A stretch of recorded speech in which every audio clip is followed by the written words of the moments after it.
नमस्कार, स्वागत है आपका न्यूज स्टेट पंजाब हरियाणा हिमाचल के खास और लोकप्रिय शो हरियाणा की पंचायत में। मैं हूं आपके साथ सिमरन कौर। हरियाणा की पंचायत में हम आपके मुद्दे और सरोकार को बेबाकी के साथ रखेंगे, आपकी समस्याओं से सियासतदानों को रूबरू करवाएंगे और आपकी हर एक समस्या का समाधान भी निकालेंगे। तो आइए हरियाणा की पंचायत की शुरुआत करते हैं।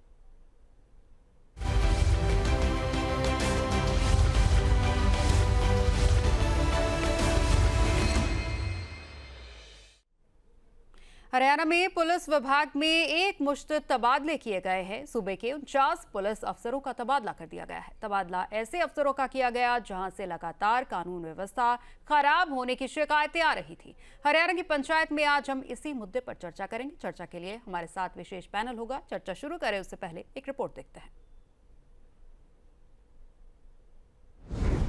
हरियाणा में तबादला एक्सप्रेस, सीएम सैनी का सख्त निर्देश। कानून व्यवस्था में लापरवाही बर्दाश्त नहीं, अपराधियों के खिलाफ सख्त हो कार्रवाई। हरियाणा में पुलिस महकमे में बड़े पैमाने पर तबादला किया गया है। हरियाणा पुलिस सेवा के अधिकारियों का तबादला किया गया है। भिवानी के चर्चित डीएसपी जय भगवान का तबादला करके करनाल की मधुबन भेजा गया। सरकार ने 12 नए एसीपी लगाए हैं। गुरुग्राम में 3, फरीदाबाद में 2, झज्जर में 3, पंचकुला में 2 और सोनीपत में 2 एसीपी की नियुक्ति की गई है। इसके अलावा हांसी में डीएसपी लगाए गए हैं। मधुबन में 6 डीएसपी का ट्रांसफर किया गया है। सरकार ने गुप्तचर विभाग में 2 डीएसपी को लगाया है। करनाल में 3 डीएसपी लगाए हैं जो करनाल, नीलोखेड़ी और असंध में सेवाएं देंगे। इसके अलावा भिवानी, सिरसा, पलवल, रेवाड़ी, पानीपत में भी डीएसपी की ड्यूटी लगाई गई है। हरियाणा सरकार ने 49 एचपीएस अधिकारियों का तबादला कर दिया, जिसमें कई जिलों के डीएसपी और एसीपी रैंक के अधिकारी भी शामिल हैं। कानून व्यवस्था की स्थिति को ध्यान में रखते हुए उन जिलों के डीएसपी को हटाया गया जहां पुलिस की शिकायतें ज्यादा आ रही थी। गृह सचिव डॉक्टर सुमिता मिश्रा ने तबादला आदेश जारी किए। हरियाणा प्रदेश के अंदर भारतीय जनता पार्टी की माननीय मुख्यमंत्री नायब सैनी जी के नेतृत्व वाली सरकार अपराध और अपराधियों के खिलाफ जीरो टॉलरेंस नीति पर काम कर रही है। इसी नीति के तहत माननीय मुख्यमंत्री जी ने स्वयं कानून व्यवस्था की समीक्षा करते हुए पूरे प्रदेश के जिलों के अंदर पुलिस प्रशासन को निर्देश दिया है कि अपराधियों के खिलाफ सख्ती से निपटा जाए। मुख्यमंत्री नायब सिंह सैनी ने पिछले दिनों पुलिस विभाग की उच्च स्तरीय बैठक ली थी। माना जा रहा है कि सीएम के साथ विभाग की बैठक के बाद ही एचपीएस अधिकारियों की तबादलों की सूची जारी हुई। सीएम सैनी ने लगातार भ्रष्टाचार और अपराधियों के खिलाफ कड़ी कार्रवाई की है। जिन जिलों से आपराधिक गतिविधियों की ज्यादा शिकायतें आ रही थी, उनकी समीक्षा करते माननीय मुख्यमंत्री जी ने इसी कड़ी को लेकर कुछ तबादले भी किए हैं। यहां तक कि पिछले 6 से 7 महीने के अंदर 400 से ज्यादा अपराधी, चाहे वो उनके अंदर कुख्यात गैंगस्टर हों या इनामी अपराधी हों, उनको पकड़ने का काम किया गया, उनको जेल में भेजने का काम किया गया है। हालांकि कांग्रेस नेताओं का कहना है कि प्रदेश में कानून व्यवस्था की स्थिति ठीक नहीं है। आज हरियाणा सरकार के मुख्यमंत्री द्वारा जो 49 एचपीएस अधिकारियों के तबादले किए गए हैं, वो हरियाणा के प्रशासनिक तौर पे अच्छी बात नहीं है, क्योंकि हरियाणा में जो लूट खसूट हो रही है, महंगाई बढ़ रही है और गुंडा तत्व के ऊपर सरकार का कोई बस नहीं चल रहा है और उनका जो रोष है वो 49 एचपीएस अधिकारियों के ऊपर निकाला गया है। और ये जो सरकार का इसी से पता लगता है कि सरकार प्रशासनिक तौर पे फेल हो चुकी है। कानून व्यवस्था को लेकर मुख्यमंत्री नायब सिंह सैनी ने पुलिस को खुली छूट दे रखी है। सीएम सैनी राज्य में कानून व्यवस्था की स्थिति को लेकर समय समय पर समीक्षा बैठक लेते हैं। हाल ही में सीएम सैनी ने अपराधियों के खिलाफ हाई ऑक्टेन अभियान चलाने और हरियाणा में पुलिस की प्रभावी और उत्तरदायी उपस्थिति सुनिश्चित करने का निर्देश दिया था।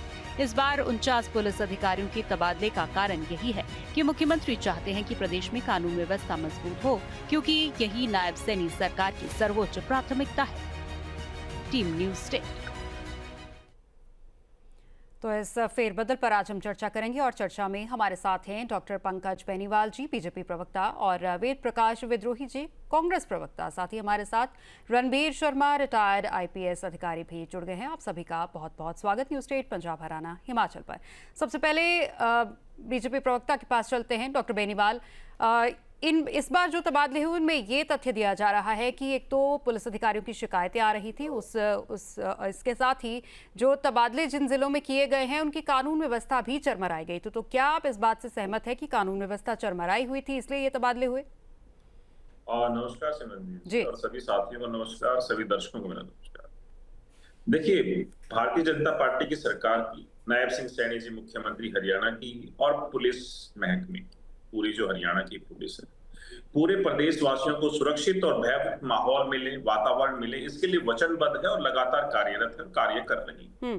जीरो टॉलरेंस की नीति को अपनाते हुए हरियाणा से जितने भी कुख्यात गैंगस्टर हों, चाहे अपराधी हों, उन सबको पकड़ा जा रहा है। अगर स्थिति में वो लोग हमारी पुलिस पर फायरिंग करते हैं तो एनकाउंटर में मारे भी जा रहे हैं। अभी बीते दिनों में हमने बहुत सारे एनकाउंटर्स ऐसे देखे हैं जिसमें पुलिस ने जवाबी कार्रवाई करते हुए उन एनकाउंटर में काफी लोगों को पकड़ा भी है, किसी को मौत भी हुई है, किसी की कोई गोली लगी पैर में, उसको पकड़ लिया गया। चाहे वो रोमिल वोरा की बात करें, पलवल से अजय की बात करें, गुरुग्राम से 5 और बड़े गैंगस्टर पकड़े गए थे, उनके गुर्गे भी पकड़े गए थे, चरस का तस्कर भी पकड़ा गया था। ये तो डॉक्टर बेनीवाल, ये तो पुलिस का काम है ना, ये तो पुलिस का काम है कि अगर कहीं भी आपराधिक घटनाएं हो रही है तो पुलिस को अपनी कार्रवाई करनी है।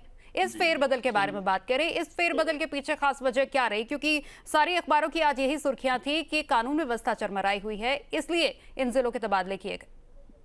देखिए, कानून व्यवस्था पे शिकंजा और मजबूत, इसके लिए हरियाणा की सरकार और जो पुलिस अधीक्षक हैं वो सारे के सारे तैनात हैं। जैसे ही डॉक्टर सुमिता मिश्रा ने जो बताया था, जो ट्रांसफर्स के बारे में 49 जो अधिकारी एचपीएस बदले गए हैं, उनके पीछे सीधा मकसद ये है कि कहीं पर, जैसे गुरुग्राम की हमने बात की, गुरुग्राम में आपने बताया कि 3 नए डीएसपी लगाए गए, तो अगर जहां पर अपराध ज्यादा हो रहा है तो वहां पर पुलिस बल की तैनाती भी ज्यादा चाहिए।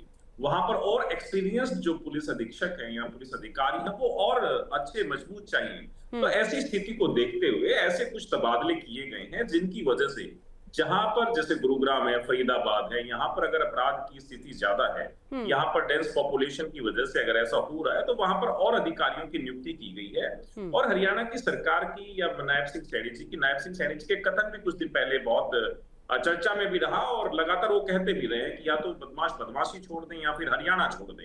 उसके लिए वो तमाम कोशिशें कर रहे हैं जिसकी वजह से हरियाणा में भयमुक्त माहौल हो।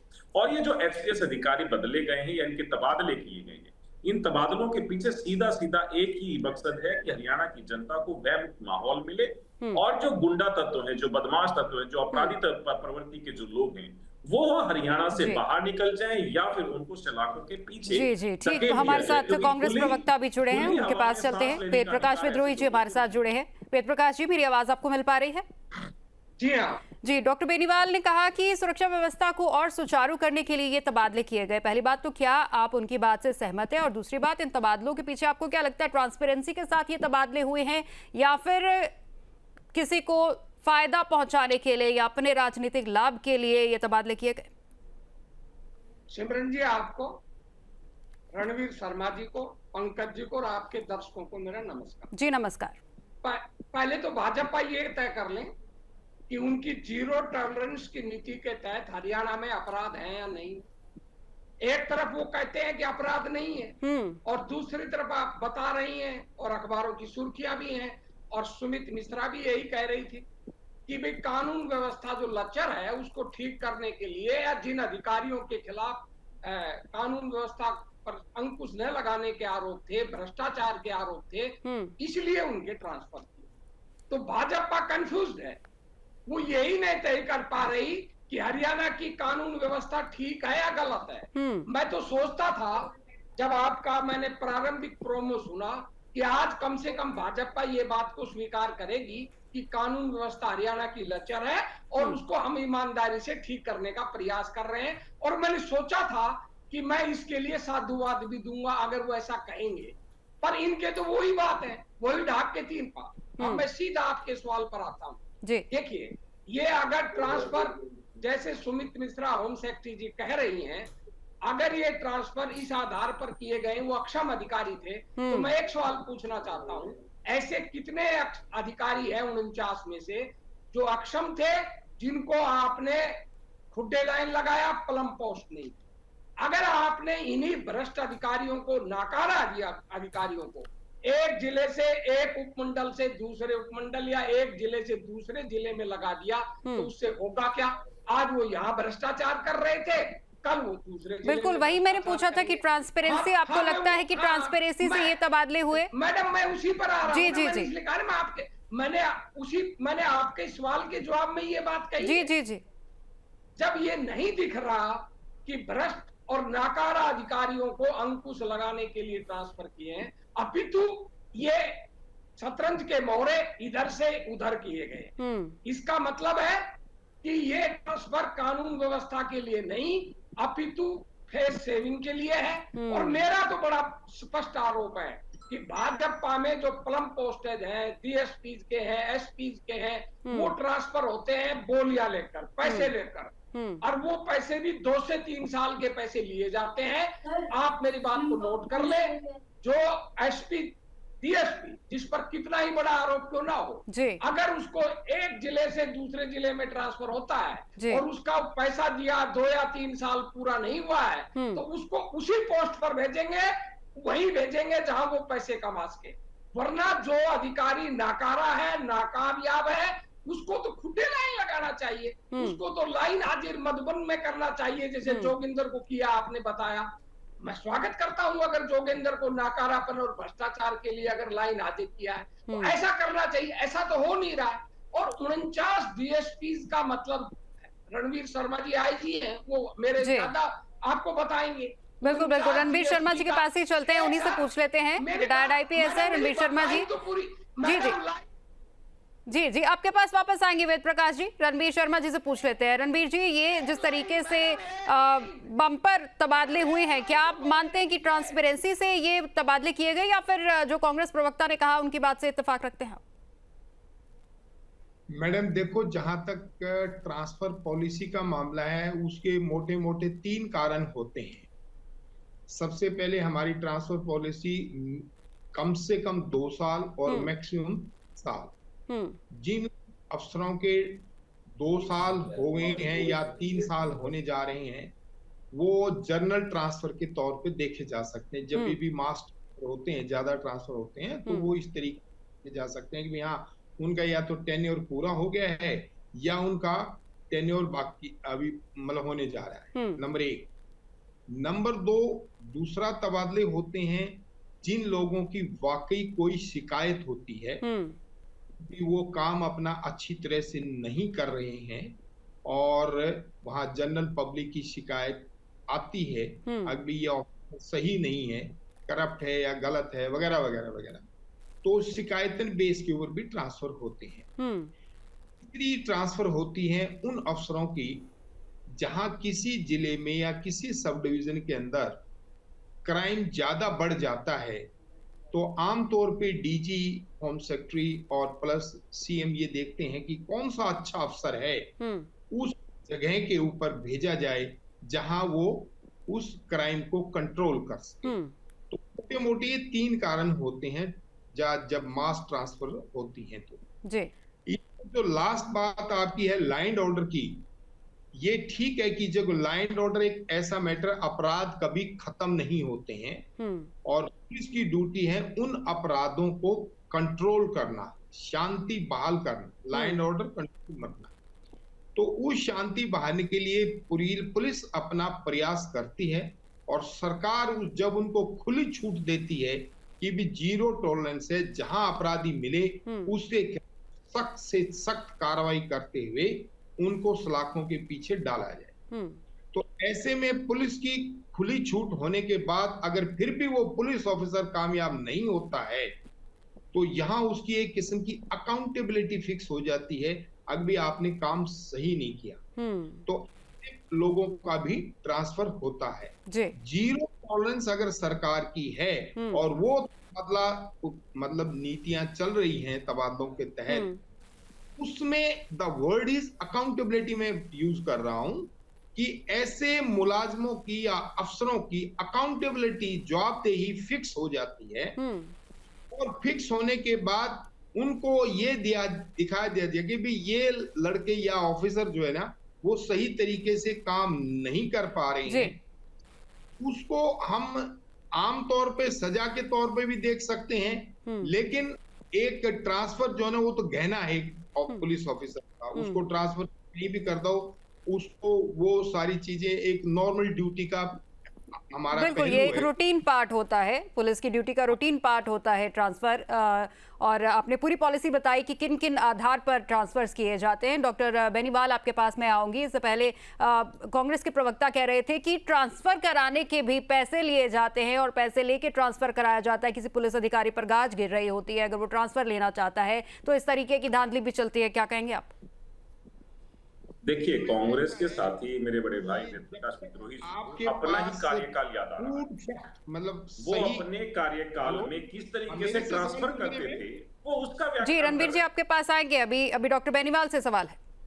ओके, भारतीय जनता पार्टी की ट्रांसफर पॉलिसी कितनी ट्रांसपेरेंट है वो सभी के सामने है, और हरियाणा की जनता ने बार बार हरियाणा की ट्रांसपेरेंसी की तरीके से कैसे भारतीय जनता पार्टी की हरियाणा की सरकार काम करती है उस पर मोहर भी हरियाणा की जनता बार बार लगाती जा रही है। तो इनको अपना कार्यकाल याद आता है कि भाई पुलिस की ट्रांसफर तो पैसे दे करके होती थी, तो शायद यहाँ भी ऐसा होगा। तो वेद प्रकाश विद्रोही जी को मैं लेकिन डॉक्टर बेनीवाल, एक आपने स्टेटमेंट दी कि कुछ अधिकारियों की शिकायतें आ रही थी, उनका ट्रांसफर हुआ है। दूसरी स्टेटमेंट आपने दी कि कुछ बड़े जिले हैं जैसे फरीदाबाद, गुरुग्राम है, वहां पर अतिरिक्त पुलिस बल की जरूरत है, तो वहां काबिल अफसरों को भेजा गया। ऐसे कैसे पॉसिबल है कि उन्हीं अधिकारियों की शिकायतें आ रही, उन्हीं को आप इन्हें बड़े जिलों में भेज रहे हैं? देखिए, मेरा कथन ये है कि हमारी जो पुलिस अधिकारी हैं या पुलिस की जो पूरे हरियाणा की टीम है वो बहुत शानदार तरीके से काम कर रही है। मैं एक छोटा सा आंकड़ा दूंगा जिससे आप इत्तेफाक भी रखेंगे कि जनवरी, मैं सिर्फ 2025 की ही बात कर रहा हूं आपसे, जनवरी 2025 से लेकर और 30 जून 2025 तक 58 इनामी जो बदमाश हैं उनको पकड़ा गया है, 101 गैंगस्टर्स को पकड़ा गया है, और 178 जो जघन्य अपराध करते हैं ऐसे अपराधियों को पकड़ करके इसी पुलिस ने, इसी एसटीएफ की टीम ने, इन सब ने उनको सलाखों के पीछे पहुंचाया है। और एनकाउंटर्स की बात भी मैंने आपसे पिछले वक्तव्य में कही कि अगर उन्होंने हमारे पुलिस अधिकारियों पर आक्रमण किया है, उन पर गोलियां चलाई हैं, तो हमारी भी पुलिस ने, हमारी भी एसटीएफ फोर्स ने लगातार उन पर एनकाउंटर करके उस जवाबी कार्रवाई में उनको मार भी गिराया, उनको पकड़ा भी है। तो ये जो खुली छूट की बात हमारी अभी आईजी साहब भी कर रहे थे, तो उन्होंने पूरे हरियाणा की टीम को, नायब सिंह सैनी जी ने खुली छूट दे रखी है कि आप अपराध मुक्त हरियाणा बनाएं, किसी भी तरीके से किसी से जिस तरह के भी निपटाया किया जाए। अब आपने अधिकारियों की दूसरी बात कही, अधिकारी, मैंने कहा ये जो अच्छे काम हुए, जो पकड़े गए हैं लोग, जो गैंगस्टर्स पकड़े गए हैं, जघन्य अपराधी पकड़े हैं, वो इसी पुलिस फोर्स ने पकड़े हैं, इन्हीं लोगों ने मिलकर के पकड़े हैं। तो जहां पर जिन जिलों के अंदर ज्यादा जरूरत है वहां पर हमारे जो अधिकारी हैं उनको वहां पर ज्यादा डेप्यूटेट किया गया है, ताकि वहां पर जो अपराध हो रहा है उस पर भी नकेल कस। तो आप कह रहे हैं कि तबादलों से बनेगा अपराध मुक्त हरियाणा, तबादलों से अपराध मुक्त हरियाणा बनेगा? बिल्कुल, बदलाव हर चीज का समाधान है। अगर चलिए वेद जी के पास चलते हैं, वेद जी के पास चलते हैं, वेद जी से ले लेते हैं इस बात का जवाब। वेद प्रकाश जी, अभी डॉक्टर बेनीवाल ने कहा है कि ऐसे तबादलों से ही अपराध मुक्त हरियाणा बनेगा। देखिए, भाजपा क्या कहती है, जुमलेबाजी करती है, करने दो। पहले मैंने कहा वो कंफ्यूज है, एक तरफ कहते हैं कानून व्यवस्था बिल्कुल सही है, दूसरी तरफ कहते हैं कानून व्यवस्था खराब है। अगर कानून व्यवस्था सही है तो जो हरियाणा के शराब के ठेके हैं 15 अप्रैल तक जिनकी बोली लग जानी चाहिए, आज भी 186 ठेकों की बोली नहीं लग पाई क्योंकि अपराधियों ने खुलेआम धमकियां दी थी। 7 शराब के ठेकेदार मारे जा चुके हैं, 12 जगह शराब के ठेकों पर गोलियां चली हैं, खुलेआम रंगदारी मांगी गई है। वो कह रहे हैं कि रिश्वत के आरोप गलत हैं। आप किसी भी थाने में जाकर देख लें किस तरह पैसा लेकर केस दर्ज होते हैं और किस तरह लूट होती है। खुद इनके मंत्री सार्वजनिक रूप से जब भी ग्रीवेंसेस कमेटी में जाते हैं वहां वो खुद कहते हैं कि भ्रष्टाचार बढ़ रहा है। इनके एमएलए कहते हैं और दूसरी तरफ ये मानने को तैयार नहीं। एक तरफ ये कहते हैं कि हम भ्रष्टाचार के कारण ट्रांसफर कर रहे हैं, दूसरी तरफ ये मानते नहीं। मैं तो बार बार कह रहा हूं, जब तक आप मेरिट के आधार पर ट्रांसफर नहीं करोगे, जैसे रणवीर जी ने बताया, मेरिट का मतलब है कि योग व्यक्ति कौन है, और योग का मतलब है जो कानून व्यवस्था पर कौन काबू रख पाता है, किसका रिकॉर्ड बढ़िया है, उसको अगर आप ट्रांसफर करते हो और उसको खुला हैंड देते हो तो बहुत बढ़िया बात है। और ये पिछले 11 साल से कह रहे हैं। आप खट्टर जी के पुराने वक्त उठाकर देख लो, नायब सिंह सैनी जी आज मुख्यमंत्री भी हैं, गृह मंत्री हैं, उनके आप 18 महीने के वक्त उठाकर देख लो, वो एक ही बात कह रहे हैं कि हमने पुलिस को फ्री हैंड दे दिया, फ्री हैंड दे दिया, फ्री हैंड दे दिया। अरे कितनी बार फ्री हैंड दोगे, हमारी तो समझ में नहीं आ रहा। एक तरफ कह रहे हो फ्री हैंड दे दिया और 11 साल से बार बार ये कह रहे हो, इसका मतलब क्या तुमने हाथ बांध रखे थे क्या? और तुमने फ्री हैंड दे दिया, फिर भी कानून व्यवस्था ठीक नहीं है। इसका कारण क्या है? इसका कारण वो कह रहे हैं कि हमने अपराध काबू में पा लिए। अगर आपने अपराध काबू में पा लिए तो अगर मेरे आंकड़े गलत हो तो आप रणवीर जी से पूछ लो। 2.5 जिलों के अंदर जो ट्रक की समस्या थी वो 20 जिलों में क्यों हो गई? आज हरियाणा ट्रक का हब क्यों बन गया? हरियाणा अगर गैंगस्टर या पूछ लेते हैं, डॉक्टर बेनीवाल से पूछ लेते हैं। डॉक्टर बेनीवाल के पास चलते हैं। डॉक्टर बेनीवाल, यही कहा है कांग्रेस प्रवक्ता ने कि पिछले 11 साल से कानून व्यवस्था कहाँ थी और पिछले 11 साल से पुलिस को फ्री हैंड क्यों नहीं दिया गया था, और एनसीआरबी का डाटा भी यही कहता है। आपने कहा कि पुलिस काम कर रही है मुस्तैदी से, लेकिन कांग्रेस प्रवक्ता ने भी ये बताया, और हम अक्सर सुर्खियों में देखते हैं रंगदारी के मामले और बढ़ गए, ओपन फायरिंग के मामले और बढ़ गए। तब पुलिस अगर फ्री हैंड है पुलिस के पास, तो फिर क्यों क्राइम में बढ़ोतरी हो रही? हमने कहा कि जीरो टॉलरेंस की नीति के साथ हरियाणा को जीरो अपराध मुक्त करना है। अपराध मुक्त हुआ नहीं है। वेद प्रकाश विद्रोही जी का एक ही वो है कि इन्होंने माना नहीं। हम तो कहते हैं कि अपराध को खत्म करने के लिए प्रयासरत है भारतीय जनता पार्टी की सरकार और हरियाणा की पुलिस। हमने ये नहीं कहा कि आज जीरो गया, जीरो टॉलरेंस की नीति है, हम उस पर काम कर रहे हैं। अब आपने रंगदारी का शब्द 3-4 बार प्रयोग हो चुका है डिबेट में। मैं 2023 का ही आंकड़ा दे दूं कि रंगदारी के जो मामले दर्ज हुए तो वो 487 थे, और 2024 जब आया तो वो घट करके 416 हो गए। 14.58% का उसमें गिरावट आई है, जीरो नहीं हुआ। हम ये नहीं कह रहे कि जीरो हो गया, लेकिन हम उसको खत्म करने के लिए लगातार जो हमारे प्रयास हैं, जो हमारी पुलिस कर रही है, जो तकनीकी तरीके से जो अपराध आ रहा है, उनको भी खत्म करने के लिए जो हमारी साइबर क्राइम की टीम है, सीएम फ्लाइंग की टीम है, वो सारी लगातार काम कर रही है। और साइबर क्राइम के लिए जो साइबर क्राइम आजकल चल रहा है टेलीफोन के माध्यम से, फोन के माध्यम से, उसमें हरियाणा की टीम को प्रथम स्थान प्राप्त हुआ है। उस साइबर क्राइम जी, स्थान प्राप्त होना अच्छी बात है, लेकिन जमीनी हकीकत भी दिखनी चाहिए। अगर प्रथम स्थान पर हरियाणा पुलिस आई है तो जमीन पर भी ये साइबर क्राइम के मामले कम होने चाहिए। बेनीवाल जी, रोकना चाहूंगी, समय का अभाव है हमारे पास, और आप सभी हमारे जो गेस्ट हमारे साथ जुड़े, आप सभी का बहुत बहुत धन्यवाद आज हमारे साथ जुड़ने के लिए। तो हरियाणा की पंचायत में फिलहाल इतना ही। इसी के साथ हमें दीजिए इजाजत। नमस्कार।